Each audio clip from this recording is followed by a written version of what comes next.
ನಮ್ಮ ಅಡುಗೆ ವಿಶ್ವಕ್ಕೆ ಬನ್ನಿ.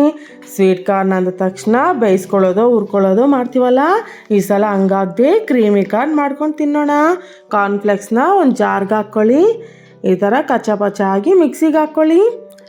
ಒಂದು ಬಟ್ಲಲ್ಲಿ ಸ್ವಲ್ಪ ಎಣ್ಣೆ ಹಾಕ್ಕೊಳ್ಳಿ, ಸ್ವಲ್ಪ ಖಾರ, ಸ್ವಲ್ಪ ಜೀರಿಗೆ ಪುಡಿ, ಸ್ವಲ್ಪ ಶುಂಠಿ ಬೆಳ್ಳುಳ್ಳಿ ಪೇಸ್ಟ್, ಸ್ವಲ್ಪ ಕಸ್ತೂರಿ ಮೇಥಿ, ಸ್ವಲ್ಪ ಕೊತ್ತಂಬರಿ ಸೊಪ್ಪು, ಸ್ವಲ್ಪ ಬ್ಲ್ಯಾಕ್ ಸಾಲ್ಟ್, ಸ್ವಲ್ಪ ಚಾಟ್ ಮಸಾಲ ಹಾಕ್ಕೊಳ್ಳಿ, ಸ್ವಲ್ಪ ನಿಂಬೆಹಣ್ಣು ಹಿಂಡ್ಕೊಳ್ಳಿ, ಸ್ವಲ್ಪ ಮೊಸರು ಹಾಕ್ಕೊಳ್ಳಿ, 1 ಸ್ಪೂನ್ ಬೆಣ್ಣೆ ಹಾಕ್ಕೊಳ್ಳಿ. ಎಲ್ಲ ಚೆನ್ನಾಗಿ ಕಲಿಸ್ಕೊಳ್ಳಿ.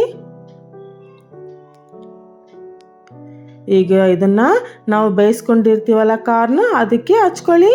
ಕಾರ್ನ್ ಮೊದಲೇ ಬೇಯಿಸ್ಕೋಬೇಕು ರೀ. ಎಲ್ಲ ಈ ಥರ ಚೆನ್ನಾಗಿ ಹಚ್ಕೊಳ್ಳಿ. ನಾವು ಪುಡಿ ಮಾಡ್ಕೊಂಡಿದ್ದೀವಲ್ಲ ಕಾರ್ನ್ ಪುಡಿ, ಅದರಲ್ಲಿ ಇದನ್ನು ಚೆನ್ನಾಗಿ ಉಳಿಸ್ಕೊಳ್ಳಿ. ಈಗ ಇದನ್ನು ಸ್ಟವ್ ಮೇಲಿಟ್ಟು ಸ್ವಲ್ಪ ಹೊತ್ತು ಹುರ್ಕೊಳ್ಳಿ. ನೋಡಿ ಎಷ್ಟೋ ರುಚಿಕರವಾದ ಕ್ರೀಮಿ ಕಾರ್ನ್ ರೆಡಿ ಆಯಿತು ರೀ. ನೀವು ಒಂದ್ಸಲ ಟ್ರೈ ಮಾಡಿ. ಇಷ್ಟ ಆದರೆ ನಮ್ಮ ಅಡುಗೆ ಚಾನಲ್ನ ಸಬ್ಸ್ಕ್ರೈಬ್ ಮಾಡ್ಕೊಳ್ಳಿ ಮತ್ತು ಹೊಸ ರುಚಿಗಳನ್ನು ಅನುಭವಿಸಿ.